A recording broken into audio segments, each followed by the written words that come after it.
Well, hello, and welcome to Wednesday Night Bible Busters. You know, we've had this thing called a quarantine, and we've all been stuck in our houses. But I still have been coming down on Wednesdays because all my friends are here.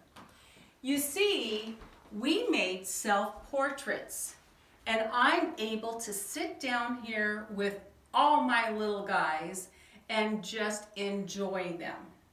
So I'd like to reintroduce them all to you.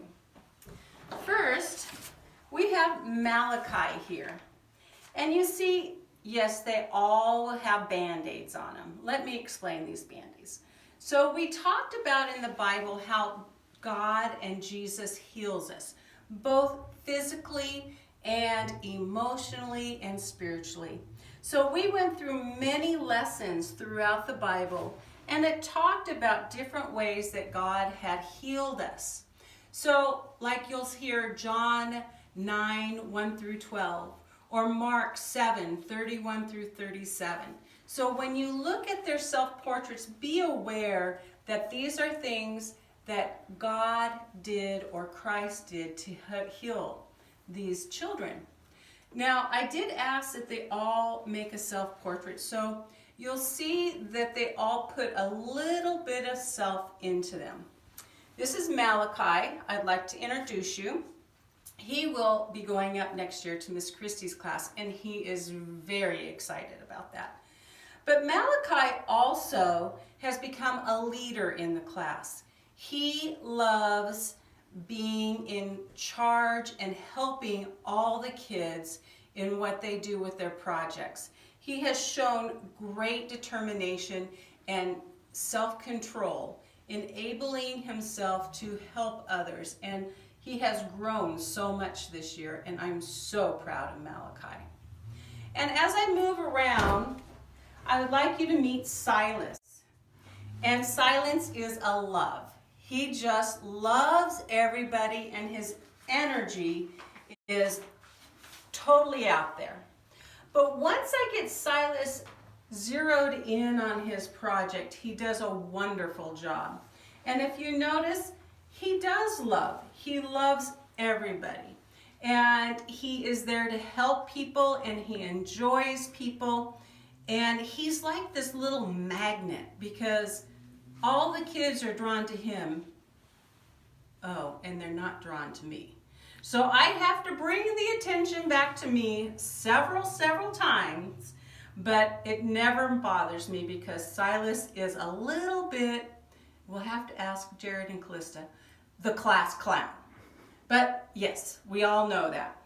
Okay, and so after Silas, I'd like to move on down to Brian.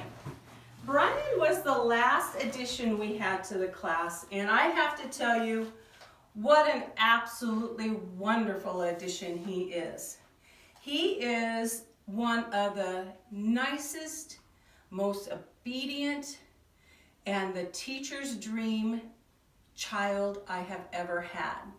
He is here to help others. He's here to help me, and I just wish I could have had Brian the whole 2 years that he would have been in my class because he is such a great addition.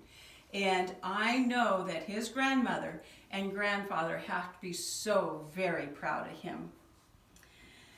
Next I have Chase, my busy man Chase. And Chase is a little independent and likes to do things his own way. Chase, once he accomplishes something, there's nothing better than the smile that is on his face. And for instance, we had to learn how to tie things and to do different things that he wasn't real sure of. But every time he accomplished something, Chase kept at it. He was so excited that he accomplished it that he just kept moving and moving and moving.